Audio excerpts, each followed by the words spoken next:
How much emergency fund?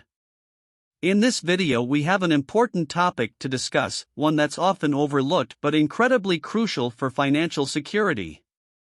We're talking about how much emergency fund you should have. Segment 1: The importance of an emergency fund. Before we dive into the specifics, let's quickly talk about why having an emergency fund is so vital.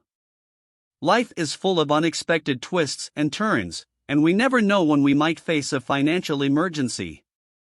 It could be a medical emergency, car repairs, sudden job loss, or even natural disasters. An emergency fund acts as a safety net during these tough times, preventing us from going into debt or making hasty financial decisions. Segment 2: Assessing your expenses.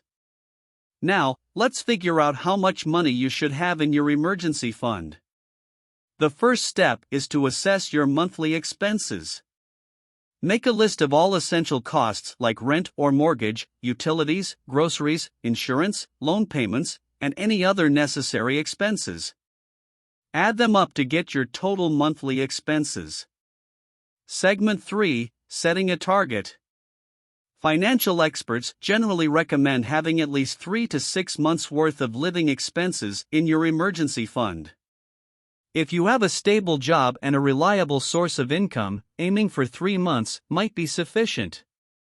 But if your job is uncertain or you're self-employed, consider building up to 6 months' worth. Segment 4: Starting your emergency fund.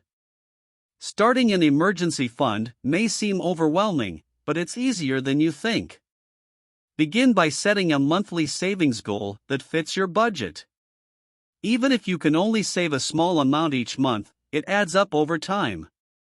Consider automating your savings by setting up automatic transfers to your emergency fund account.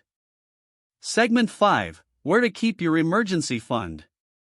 It's essential to keep your emergency fund in a place that's easily accessible, but not too tempting to touch for non-emergencies. A high-yield savings account or a money market account are great options as they offer better interest rates while still allowing you to withdraw the funds when needed. Segment 6: Rebuilding after an emergency. Life happens, and sometimes you might have to dip into your emergency fund to handle unexpected situations. Don't worry, that's what it's there for. Once you've used your emergency fund, the next step is to rebuild it. Reassess your expenses and adjust your monthly savings goal accordingly until your fund is fully replenished. Segment 7: Additional tips. Before we wrap up, here are some quick tips to keep in mind. 1. Be disciplined and consistent with your savings, even if it's a small amount. 2. Keep track of your expenses to identify potential areas where you can cut back.